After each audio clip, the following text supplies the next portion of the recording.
Hey guys, welcome back to another episode of Roaming Talk here in Slaughter, Louisiana at our shooting facility.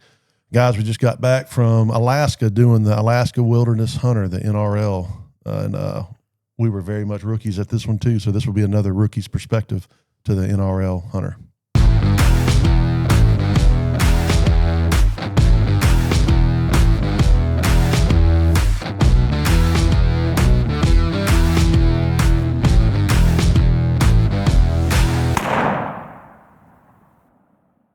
Guys, it was pretty neat.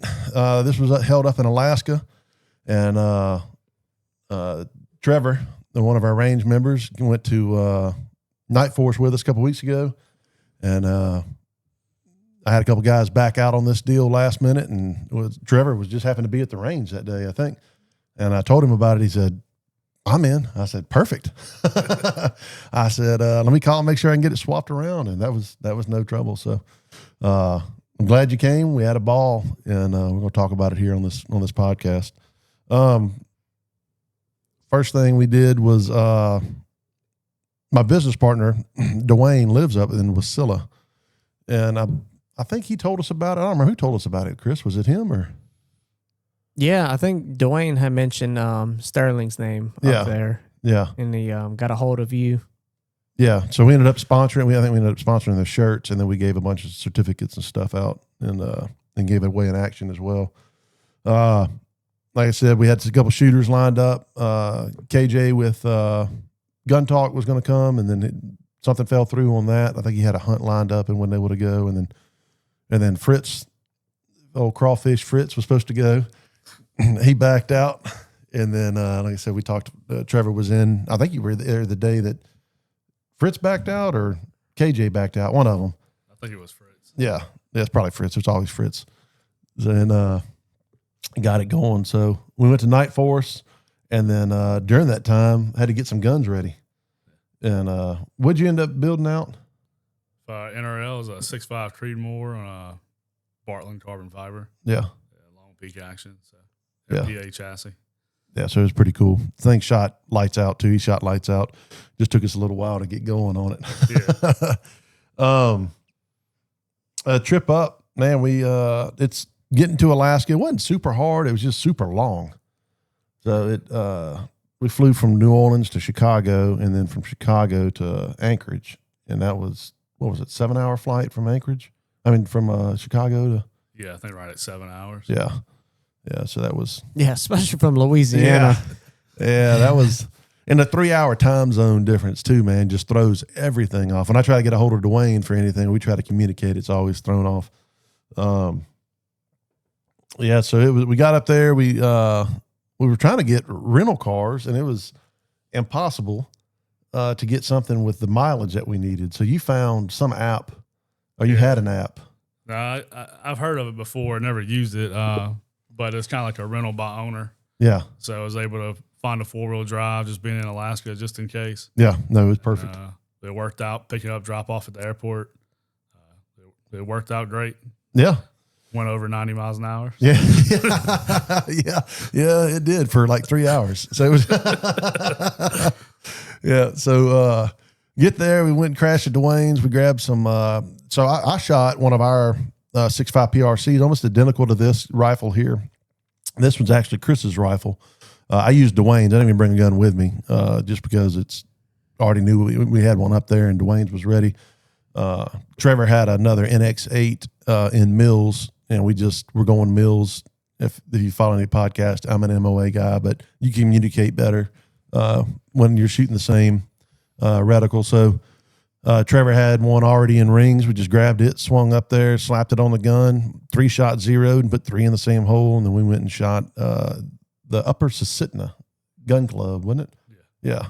Went there, and then I had the Atlas bipod, the BT10 with the new BT85 extensions on there. That's where you see this the extensions come out the bottom of that bipod, and it gets it up to 22 inches of elevation, which is perfect when you remember to bring your ARCA adapter for it. All I had was the Picatinny rail adapter. And so we get up there, I put an ARCA rail on the, put an Area 419 10-inch ARCA rail on Dwayne's gun, and didn't have an adapter. I thought my screws might have been long enough to where I could run it, but it didn't work. So I ended up running an AccuTac on this one. And the whole time it worked good. It's just not what I'm used to. The Atlas, I'm able to reach up there, grab the rings, and just slide it down real fast, adjust it real quick. And even with the cant tightened the way I want, I can still rotate it a little bit, still get a little bit of movement out of it. And the AccuTac, I think the last day, like towards the last couple stages, I finally got it figured out on the AccuTac, which again, it was solid. It's just not what I'm used to.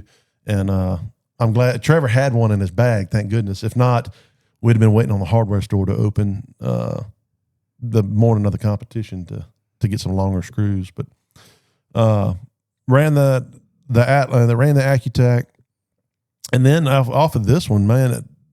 I'm kind of getting ahead of myself. Ran the AccuTac, ran our suppressor, ran the 6.5 PRC, which was with a 20-inch barrel, which was I think, what was it, 423,000 on the power factor. Yeah, I think so. Yeah. Well over 400,000. Yeah, it was way more than what I needed, and with a 20-inch barrel, it just made it light, easier to pack around. Ran the NX8 scope. The ring, it had Night Force rings on that one too. Those were extra highs. Yeah. So, but it worked out good. It really didn't mess with me. And then ran I'm trying to think what bottom metals on that. Well, it's the Hawkins with the MDT 8-round mag for it. So that was the setup I ran, and shot great. I mean, and I ran factory Hornady 147. Was it 147? No, I had to run for 143s. That's all they had in stock up there was 143s. So anyway, great on power factor. The gun was great. Weight was great. We got checked in, and then they do the big meeting like they always do, and then they kept pointing like way back up this hill. And if you read the description on this NRL Hunter, I think it said the physical factor was a 4. Right. So I'm built for a physical factor of like 2, 1 or 2. But it said it was a 3/4 mile hike, and it was 300 foot of elevation change. That was to the beginning of the stages.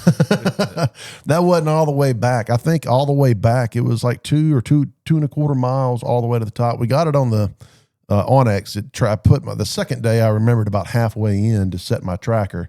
And I think we had either 3.5 or 4 miles when we come back to that same spot, which was still half mile from the parking lot. And that was the short day. Yeah, that was the short day. Yeah, like an idiot, we squatted, and you got to pick your own squads. I was like, okay, 5. I had a couple spots open, just signed up there. And it should have picked 1. And 1 would have been one trip, one day, and then really one trip the second day because they flip-flopped. You started at opposite ends. But what do you think about that hike? I'm not built for anything uphill. I'm not built for downhill either, unless I'm rolling. So it was tough. It was tough. We got up there that morning, and it was embarrassing. It was like a 4-year-old with a My Kitty backpack or whatever going past me. I was like, you give him piggyback rides? Right. Drinking Powerade and playing in the grass. Oh, yeah. Wrestling and everything else. The rascals. But, yeah, it was definitely more physical than I expected. It was tough. Yeah, then just the terrain really put the wilderness part, Oh, absolutely. Nothing was even, really spongy. Yeah. No sure footing when you went to shoot a stage. Right. Or even when you lay down or even off a tripod, it was everything moved. It was nothing was ever 100% set. We haven't talked about it, but when I pulled the trigger, 90% of the time the gun was still moving. Yeah. Like it was like, okay, pull it, boom. It was never like set, boom. It was okay, pull it, Lunch, we had Mountain House meals. They said, we're going to provide lunch. And they did. I mean, the setup was phenomenal as far as it was definitely a wilderness deal. And they advertised it that way. Yeah. They lied about Sterling lied about the physical part of it, but he was good to us. Yeah. I think he gave us a ride one time. Looking at the picture here, that y'all had sent over. Yeah. Yeah. So I think that's on top of the first hill. You know, parking lot was all the way back down in the bottom of the valley. And, yeah, it was interesting. So anyway, enough whining. So, we got up there on the first stage and they told us, you know, there's 3 colored flags. They had the green, the blue, and the orange. And again, for us, it was our first NRL. So yeah, so here's Trevor, and you see the green flag. Well, that's position 1 or 4, whatever, but that's one of the positions.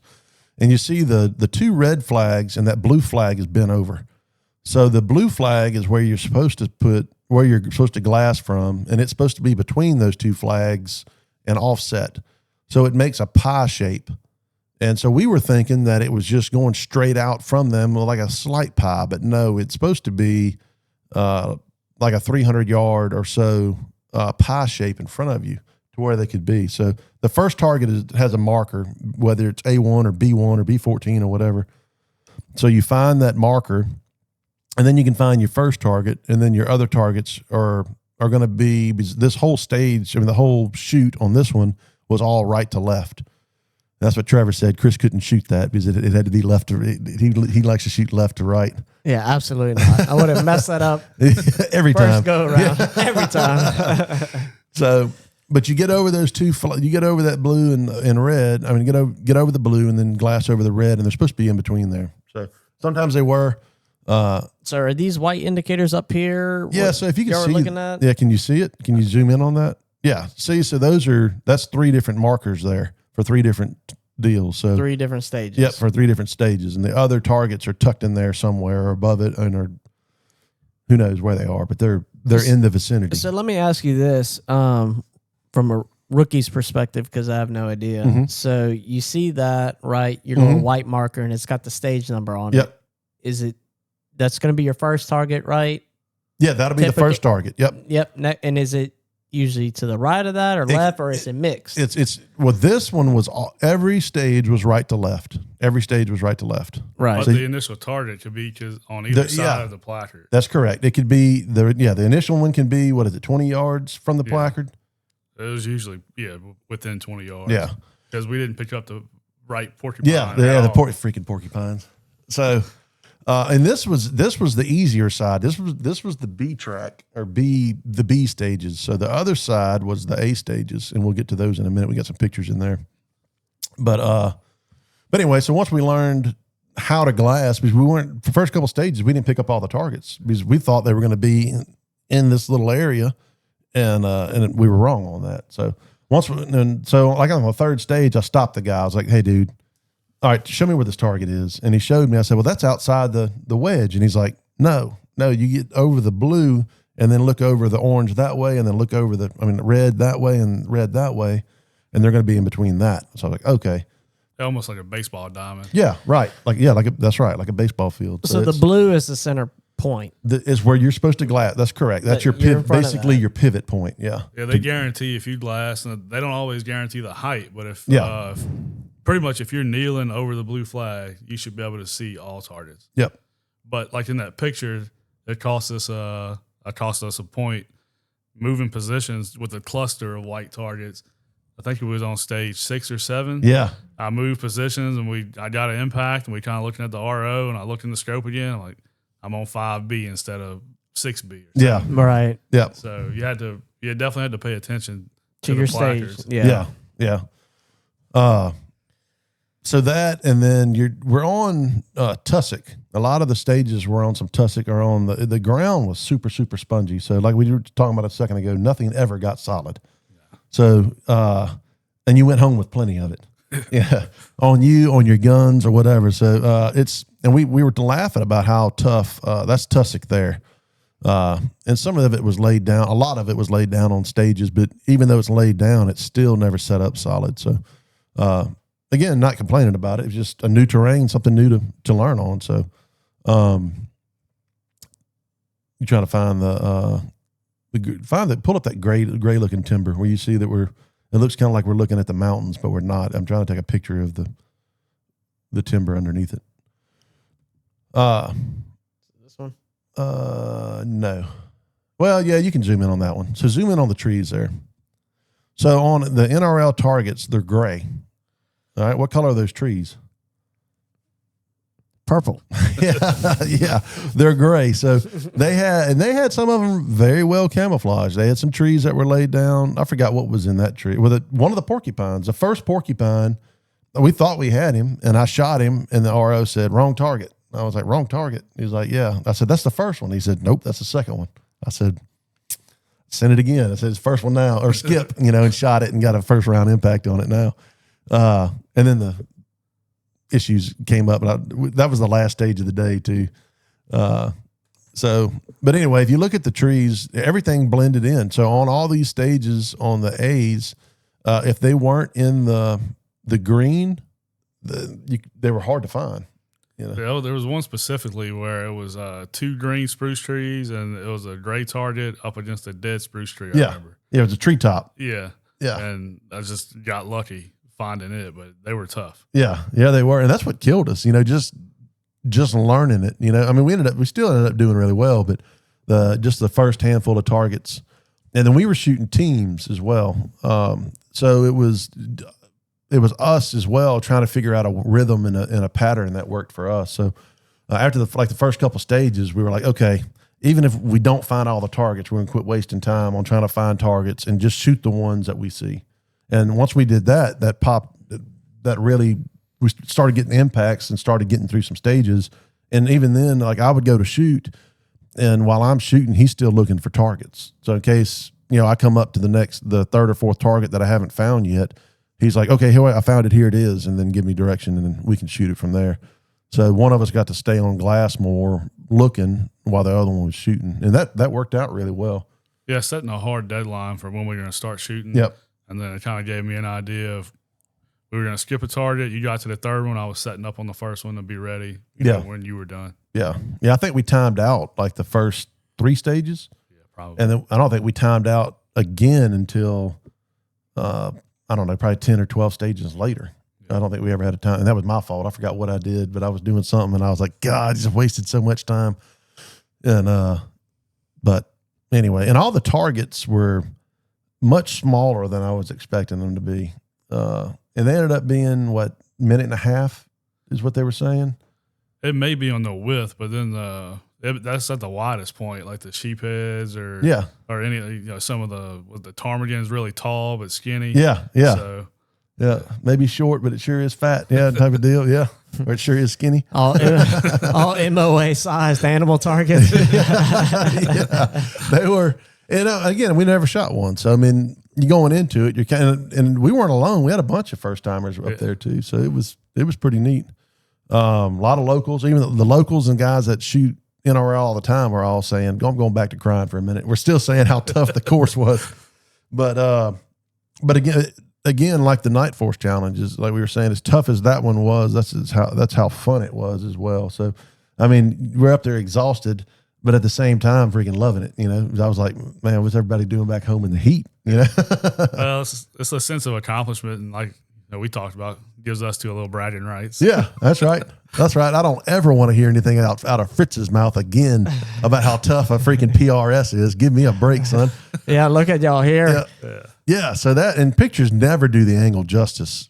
So I think there was 2 or 3 hills like that. 3 hills. That's steep. You can just look at y'all's ankles. Yeah. But when we heard the ATVs and the side by sides, downshifting or bogging down, trying to go up them, like, oh no! I'd have to stop and get some water before going up the hill. Yeah, I was crying. But Sterling did do us a solid on. We were getting ready to go up at one time, and I heard that side by side coming. I was like, please be Sterling, please be Sterling. He come around that corner. And sure enough, he was like, hop in. I don't want you to die. And he brought us up the hill. So, but it was good, man. It was put on by a great group of people. I think it was I can't remember the name of their group. It's Long Range Alaska Shooters, I think is what it is. I think that's the group that put it on. Sterling, Sarah, and Kevin, which, man, all great people. And all the ROs were great. I don't think I sat back and was like, well, that dude was a peckerhead. All of them were, just great guys. More than willing to help, answered any questions we had. And so it was it very well put on. And if they do it again next year, I will go back, but I'm bringing my own 4-wheeler. That's what Trevor said. He goes, you could charge a little extra and rent some 4-wheelers and have a VIP deal, and I'd pay it. It'd be worth it. I don't care if you got to put on a credit card. Yes, indeed. Put a deposit down on that. Yeah.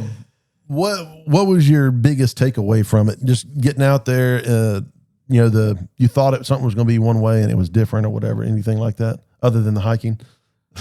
Yeah, well, definitely the hiking, but getting you out of your comfort zone. Whether it's we talked about, we really could have almost left a shooting bag at home. Yeah, as a tripod match. Yes, it was very much a tripod match. But really knowing your dope, there's a lot of shots where there's no way to see splash. Yeah, 90% of them. I think it was the caribou stage. I thought it'll be easy. It's one target.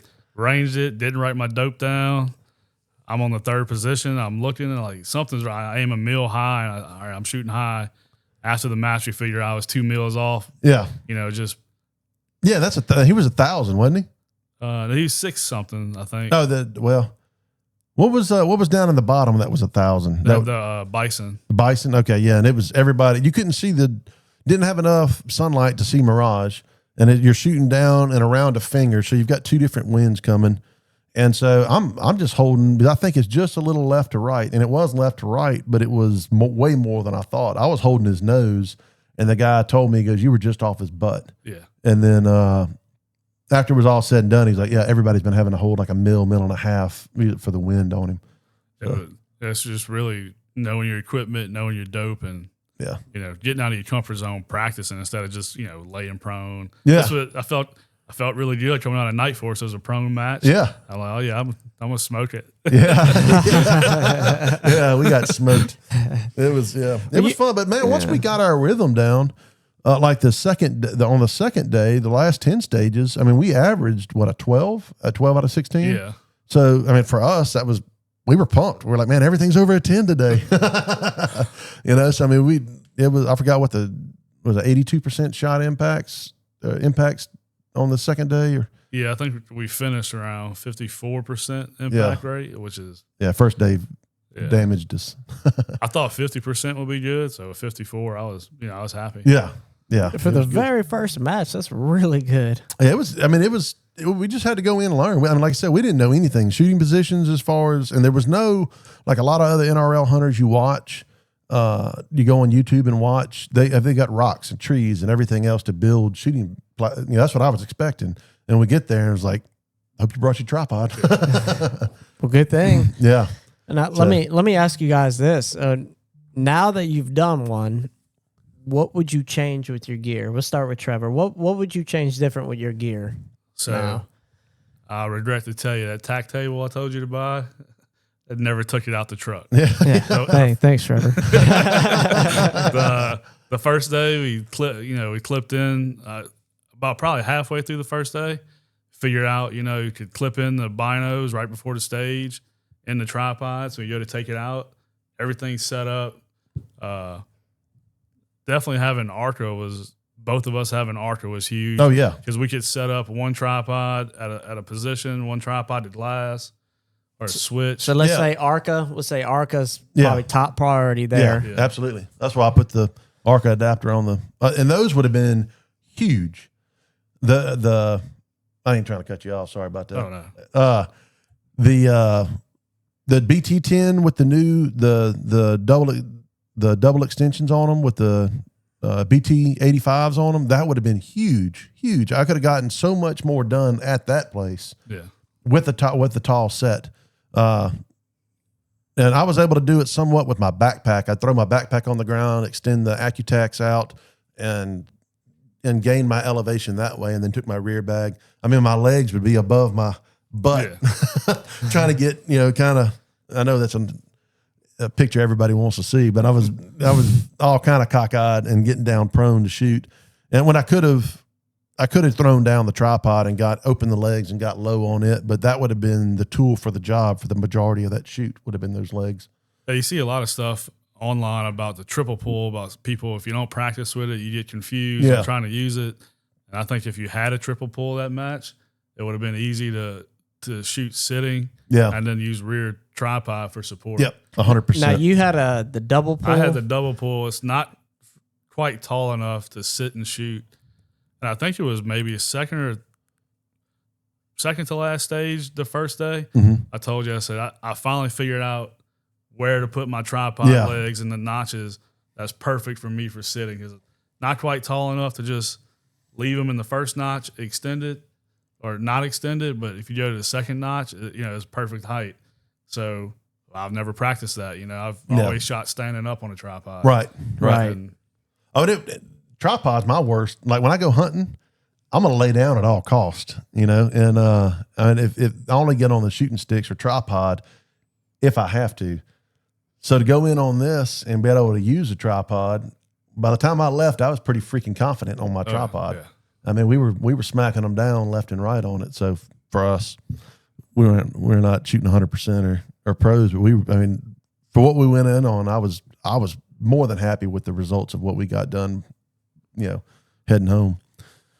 I think a small thing, a lot of people, I had one in my backpack as backup, but like the Sunrise Tactical arm board, and I made the little Excel spreadsheet with being able to circle all the different dope, and really the Armageddon was perfect. Arm boards was perfect. Yeah. You could erase it after every stage. You could write notes. You do have to look at it, remember to dial between targets. yeah. But we were just out here practicing a minute ago, and Chris forgot to dial back. Yeah. But I thought the Armageddon, the wet erase drive, arm board worked great. Yeah, I was happy with it. It was they came in like the day before we left. I sent him a picture. I was like, got them, and they were an awesome piece of gear to have. How did y'all feel about the time on this event? Well, the first 3 or 4 stages, I was like, we're done. This sucks. I want to go home right now because we were timed out. Man, I didn't even get a shot off on the second stage. Yeah. Yeah. The first stage, I got 1 shot. Second stage, we're just such a team learning each other, you know? So, but once we got, like he was talking about getting the tripods and all set up, once we got into a good rhythm, man, we freaking flowed with it. And we'd have like 30 seconds left on the time most of the time, if not more. Now, did y'all talk about bringing like a time clock of some sort? So I actually did. I got the one you see a lot of guys. I think I got the link from Right Time Rider. He shoots, posts some NRL videos. And you see a lot. It's the same one a lot of the guys use. All the stage guys had them. Yeah. Every RO had one. It's like $25 on Amazon, just a talking countdown timer. Yeah, I ordered 2 today. Yeah. A lot of people had them clipped to their hats, but I don't have the extra real estate. So. Your hat's screaming. I kept them on my vinyl harness. Yeah. But, it was great because when if Ben's moving positions, he can. How much time we got left? I can just look over, or it's counting down every minute. Perfect. A couple of times I was ending a shot with 40 seconds left. Yeah. And, you telling me don't rush, and every 10 seconds is counting. Yeah. So to take it $25 is. Yeah, it's essential. Yeah, it was nice. I mean, it was because he's over there rushing, and I'm like, man, you got plenty of time. You got, as long as you got 2 targets, make your impacts, and you don't have to rush at all.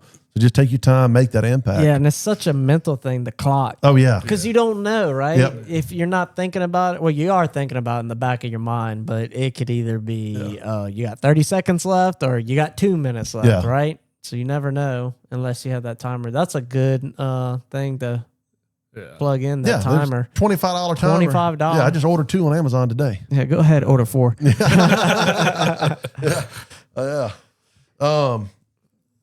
So we went up the hill with a ton of gear the first day. And the second day we're at the truck. I mean, we're looking at shucking socks, So but everything, like I never used a spotting scope. I packed the spotting scope for no reason, never used it. I think the spotter goes back to what Chris said at Night Force. Even if you would have had one, you would need something with a really low power. Yeah. Oh yeah. That's what we brought. Dwayne Swaro, the smaller Swaro. I think it's 60 power. It goes up to 60 power. So we had it, but never used it. I mean, the only time we used it was when we were zeroing at the gun range before we got there. So that was unnecessary for that match. What else did we take out? I took out, I don't know why I have my Garmin. I just always have it. Yeah. That came out. Yeah, I took it out, took out my sweatshirt, and I had the gear they gave us the day before, some shirts and stuff. And I was like, oh, that ain't no weight, you know. It came out. I'm in my bag. I had to totally resituate. I wear a Tenzing. I don't remember if it's the Voyager or which one I have, but it sits up on your hips and you're able to strap your gun in and all. So I wasn't putting my gun on my shoulder because I knew just from hunting in the mountains that dragging on my shoulder all the time, rugged raw, and just it's uncomfortable pulling down on your neck the whole time. So I strapped it to my backpack. And I emptied all that stuff out. We're trying to go up the hill. My gun's trying to fall either way because now it no longer has any support. I had to get Trevor to get creative and tie it in with the straps back there. Yeah. The main thing we used was bipod. The being suppressed was nice. Yeah. You know, because you can communicate without screaming. You can hear everything. You're not, you're shooting up there on the hill. When you shoot, there's no report right next to you, so it's just there's no sound. So you can communicate well without that. The rear bag. So we sell and use our rear bag a lot. It's like a brick, but we've got and I always forget the name of it. It's the X-Wing. The Game Changer. Not the X-Wing. Game Changer X. Game Changer X from Armageddon Gear, the spec light one, and man, that's nice because it was lightweight. Half the time I couldn't even remember if I picked it up and it was strapped on my side still. So and you get a lot more out of that rear bag. You get a lot more feedback. Like when you squeeze it, it'll move the gun up. Let off, it'll actually move the gun down. Versus the sand filled, you squeeze it and there's no movement to it. It just is, it's just dead. So I bought that one before the Night Force, and then brought Trevor one at the Night Force, and just freaking loved it. I fell in love with it, and I use it all the time, especially on our comp guns with the bigger bipods and bigger stuff prone. So that was key for me. Was that bag. Other than that, I think that's really on day 2. That's about all I packed. And they had water at every station, and they had Snicker bars. Oh yeah, I got me some Snickers.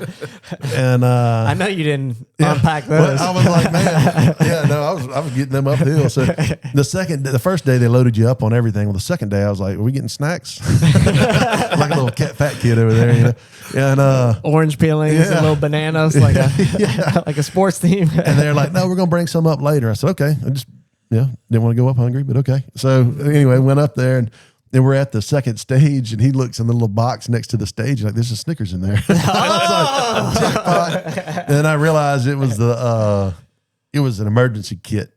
I was like, somebody's just gonna have to die. Crack? Yeah. That's an emergency. That one's mine. Okay, so man, it ran good. I mean, there's no dark. It's not dark in Alaska right now. It's daylight around the clock, so you're not getting any sleep. Even the first night, I think we finally went to bed at like midnight, which was like 3 a.m. here, and I woke up at 4. I couldn't sleep any past 4, and then we rolled out, went and ate breakfast, and rolled, and then the little lodge we stayed at, the little cabin we stayed. What was the name of the town? You remember? Healy. We stayed in Healy. And I'd booked a place right down the road from the event, and then on the night before, right before we leave, I'm looking at it. I'm like, why is it not giving me check-in information or anything yet? And got to looking, and I booked it for this coming weekend, which this coming weekend will be in South Dakota.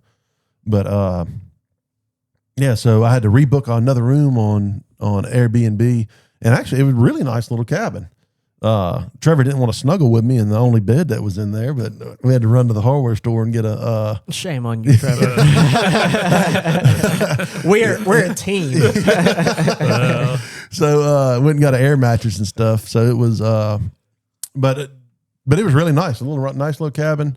But there is no AC in anything down there. So we had to open the windows and turn on a box fan, turn on the ceiling fan, and they're sweating like 2 fat kids. So but it was all good. So we had to stay an hour from there, and then rolled back each day, and the event ran real smooth. So going back to I think we finished shooting at 8:00. Yeah, we probably got back to the truck about 8. Yeah, we might have finished at like 3:30, but we got back to the truck about I think we finished at like 7:30 or so, and we got back to the truck about 8. And man, we both get in that truck, and the lactic acid had built up in our joints so bad. We're both looking at each other. We're like, I said, dude, I can't move. And he's like, me either. So we order Subway in Denali on the way back, and we pull up to the Subway, and we got like a 30-foot walk. We're like, I don't think I can do it.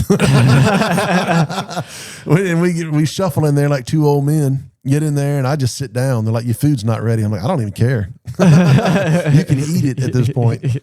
And then we got back to the truck, and we got back to the room, and both looked at each other, and I was like, dude, if I feel like this tomorrow, I don't know how I'm gonna do it.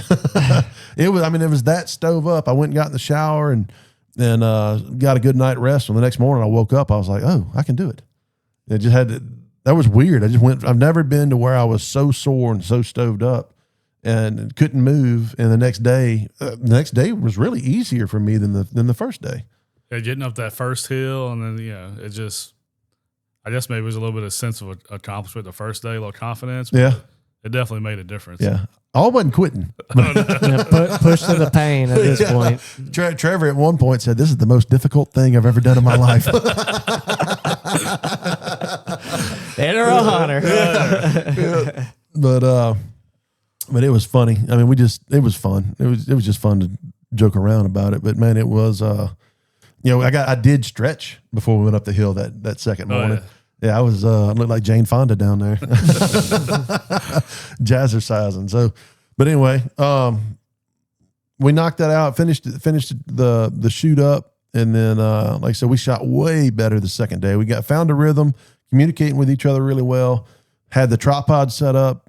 We go in, and if somebody was shooting prone, and we saw the next position was going to have to be off the tripod, Trevor was getting off the truck, getting his glass off, had it set up. And by the time I rolled over there to that tripod, he was on the ground prone, and we had two tripods. So sometimes we had two tripods set up. So, but we clipped in.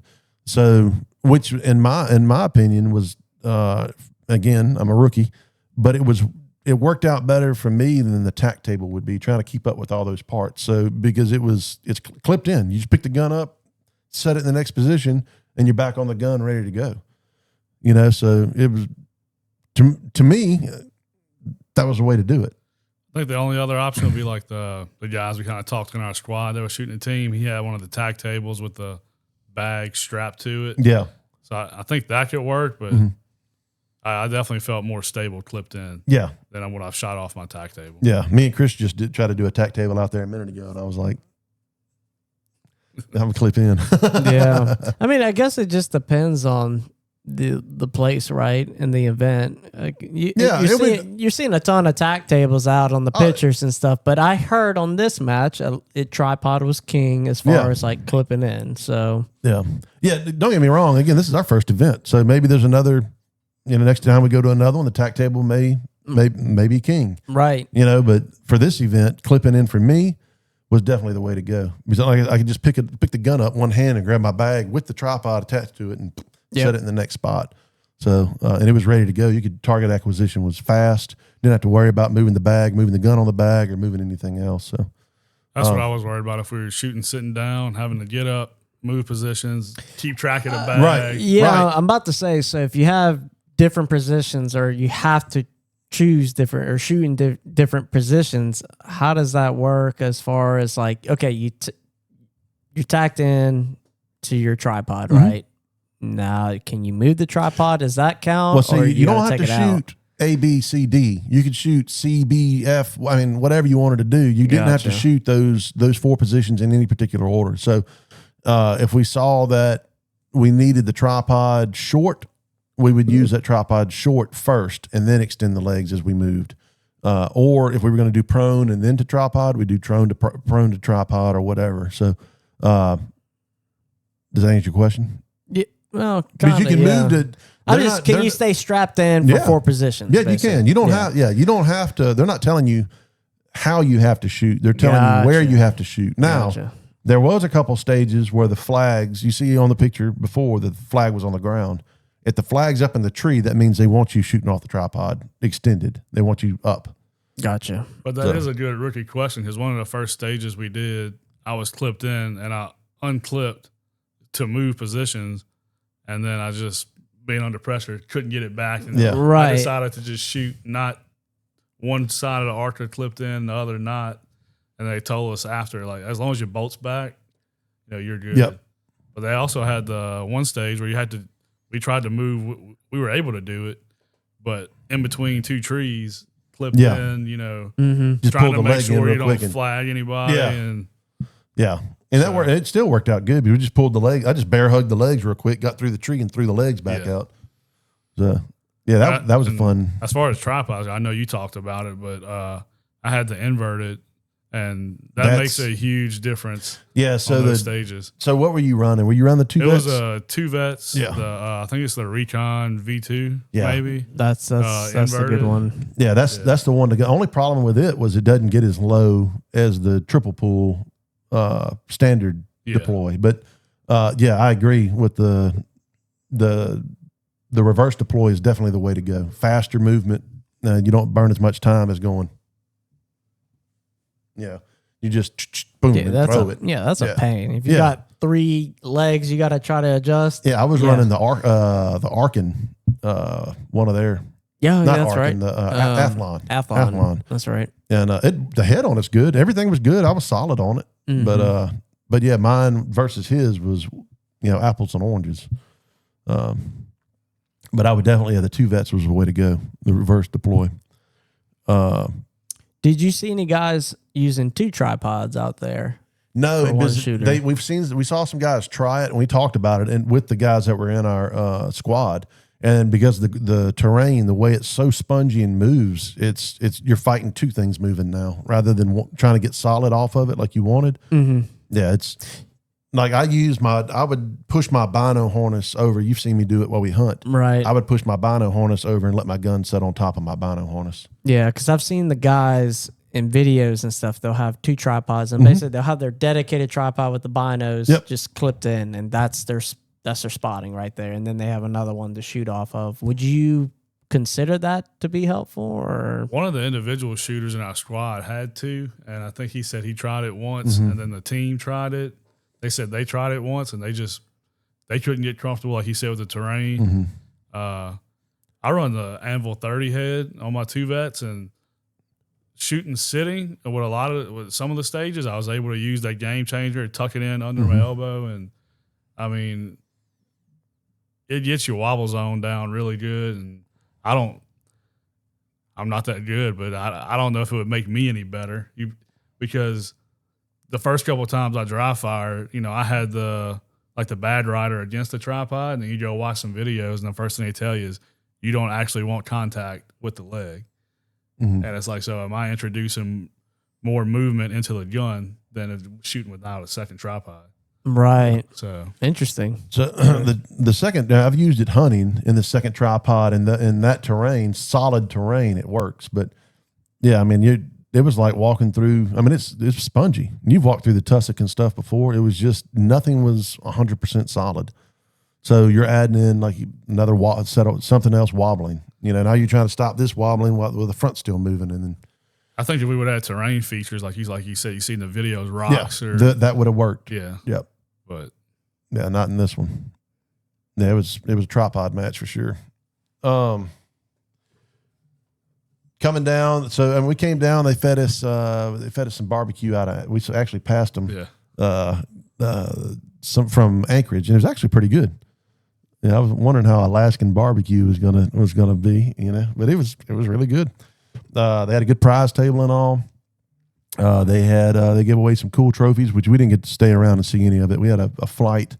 If you're flying out of Alaska, a lot of times the flights will be at midnight, the red-eye flights, and the airport was freaking full.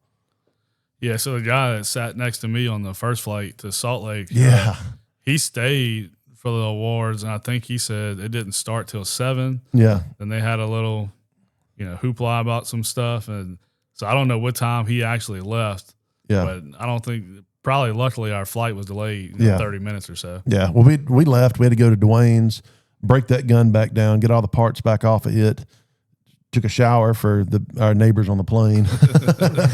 And then good for y'all. Yeah. And then we had to stop and get fuel. And even after all that, we still only were there we'd have been there like right on time. Luckily, we had priority board and priority. So we were able to we skipped the line checking in. and then we get to the back, and I think we did sit that half hour that the plane got delayed. But man, I know my eyes were. We got up at 5:30 that morning, and that flight we finally boarded, I think, at 1 in the morning. And my eyes were closed. I remember sitting back, taking off. I was asleep before that even happened. And then after that, it was loud kids and everything else. We got about an hour nap, and that was about it. Trevor's up there cuddled with somebody else. I woke myself up a couple times snoring, but everybody else has headphones. So they're good to go. They were good to go. And we got back, and I mean, really, we were up for about 40 hours, and they got home, thought I was going to crash. That whole time, that jet lag deal back and forth, and we left on Thursday. We were home Monday afternoon. I didn't fall asleep till midnight, and you fell asleep.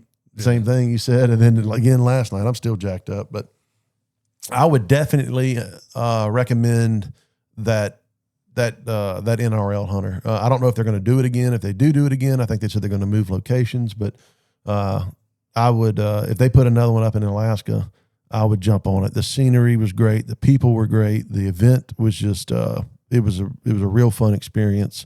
And like they keep saying, it was a destination shoot, which we get. That's why we do the shoot in New Mexico, because it's a destination shoot. It's something different that we don't get here down south. So, and Alaska's. I'm a Colorado guy. I always loved going to Colorado, Wyoming, and get up there in Alaska. It was something else to see. Dwayne brought me last year, and it was to meet some people, and that was a quick trip too.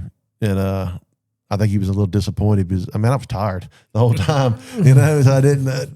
He was like, "Man, look at it." I was like, "Man, it's awesome." We flew around Denali with Denali Air and everything, and it was phenomenal.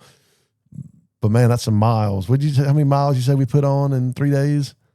Yeah, I mean, just a flight or to Anchorage, I think is like close to 4,700 miles. Yeah, so I mean, you're looking at 10,000 miles in a couple of flying, days. And then another 1,000 miles of driving while we were there. And Lewis and Clark would have been jealous. It's a big freaking place. Oh, dude, when it's you get huge. down there. It is huge. So, guys, if we can answer any questions for you, feel free to reach out to us. Again, we were rookies on this, and this is just another rookie's perspective. So, appreciate you watching. Have any questions? Again, you can email me, ben5@romanshot.com, or you can feel free to put some questions in the comments here. Don't forget to like and subscribe. Go to our website. Check us out, romanshot.com. Come shoot with us out here. Don't forget about our clay challenge. We do it monthly. We still need some shooters. After July, I think we need a couple shooters. So, again, thanks for watching.